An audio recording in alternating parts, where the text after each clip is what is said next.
Hello दोस्तों, नमस्कार। I am doctor अभिषेक। आज मैं लाया हूँ आपके लिए एक बेस्ट किचन रेसिपी जो आपकी भूख को बढ़ाएगी। आयुर्वेद में एक बहुत बढ़िया कोटेशन है जिसमें आपको केवल 2 चीज़ें लेना है और वो हर घर में, हर किचन में और दुनिया में हर जगह मिलता है। वो 2 चीज़ें कौन सी हैं? एक तो है अदरक, फ्रेश जिंजर, और दूसरी कौन सी है? सॉल्ट। आप कोई भी सॉल्ट यूज़ करें लेकिन सेंधा नमक बेस्ट है। और मैंने इसमें क्या है, तीसरी चीज़ भी लिया है, वो है नींबू। मैं आपको बताऊंगा इसको कैसे तैयार करना है। कोटेशन क्या है आयुर्वेद में? भोजनाग्रे सदा पथ्यम लवण आर्द्रक भक्षणम। लवण क्या है? सॉल्ट। और आद्रक क्या है? अदरक। जो फ्रेश जिंजर होती है उसको आयुर्वेद में अदरक कहा गया है। सो फ्रेश जिंजर और सॉल्ट का क्या कॉम्बिनेशन है? इसमें बोला गया है कि आप अदरक को, छोटा सा टुकड़ा अदरक का लीजिए, इतना बड़ा। मैंने एक छोटा सा अदरक का टुकड़ा लिया है, उसको आप इसका छिलका निकाल दीजिए। इस छिलके को हटा करके आप इसको छोटे छोटे टुकड़ों में काट लीजिए। मैंने इसका छिलका हटा दिया और इसको छोटे छोटे टुकड़े बना लीजिए। करीब इसमें 10 टुकड़े बन जाएंगे अदरक के। तो मैंने अदरक के करीब 10 टुकड़े बना दिए। Yes, great. इन 10 टुकड़ों में आप 2-3 चुटकी नमक डाल दीजिए। लवण आर्द्रक भक्षणम। लवण मतलब सॉल्ट, अदरक मतलब फ्रेश जिंजर। और मैंने क्या किया है कि इसमें थोड़ा नींबू निचोड़ दिया है। क्या होता है कि आप अदरक और नमक बहुत तीक्ष्ण हो जाते हैं, तो नींबू निचोड़ने से क्या होगा, उसकी थोड़ा तीक्ष्णता कम हो जाएगी और उसको आप आसानी से खा सकते हो।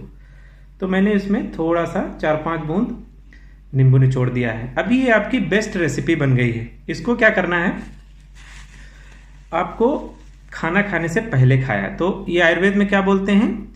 भोजनाग्रे सदापथ्यम लवण आर्द्रक भक्षणम। क्या करता है इससे? अग्नि संदीपनम रुच्यम। अग्नि संदीपनम मतलब ये आपकी जो अग्नियां है, जो डाइजेस्टिव फायर है, उसको इंक्रीज करता है। तो जब आपकी डाइजेस्टिव फायर इंक्रीज होगी तो उससे क्या होगा, आपको भूख लगेगी। जो आपने खाना खाया है वो पच जाएगा। अग्नि संदीपनम।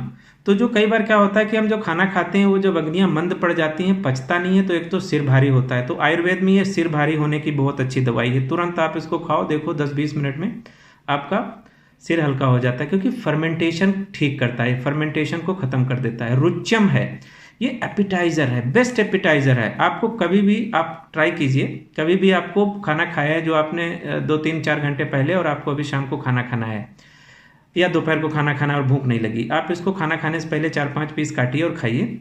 देखिए आपको एक 20 मिनट बाद भूख लगेगी और जो भी खाना बनाए उतना ही खाओगे जितना आप नॉर्मल दिनों में खाते हो।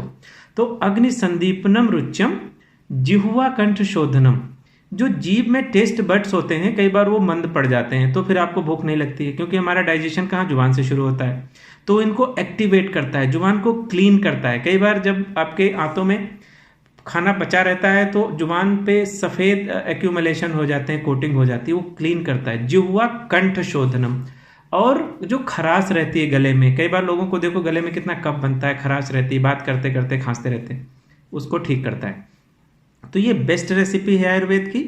और खाना खाने से पहले खाना है। आप इसको काटिए छोटे छोटे पीस और इसको खाइए।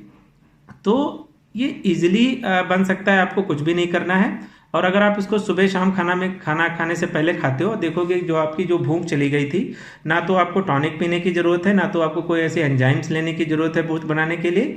ये आपको ठीक करता है। अगर आपको खाना खाने के बाद में पेट में दर्द भी होता है, बार बार लैट्रिन जाने के भी सिम्टम्स होते हैं, वो सब ठीक कर देगा। मैंने अपने एक वीडियो में बताया है कि हेडेक को ठीक करने की जो बेस्ट रेमेडी है वो ये है, जिंजर और सॉल्ट। तो ये आयुर्वेद का इतना बढ़िया कोटेशन है जो आप इजीली फॉलो करेंगे और आप देखेंगे आपको बेस्ट रिजल्ट मिलता है। तो देखो मैंने छोटे छोटे पीस बनाए हैं और मैंने चूंकि इसमें नींबू का रस मिला दिया है तो इसकी इंटेंसिटी कम हो गई है। तो इसको मैं आसानी से खा सकता हूँ। और आप इसको चाहें तो बिना नींबू मिलाए भी खा सकते हैं, अगर आपको टेस्ट में कोई दिक्कत नहीं है। आप इसको रोज कीजिए और देखिए कि आपको कितना अच्छा रिजल्ट मिलता है। So thank you so much. Hope को ये आपको वीडियो यूजफुल रहा और आप इसको देखेंगे, पसंद करेंगे और लाइक करेंगे। Thank you so much.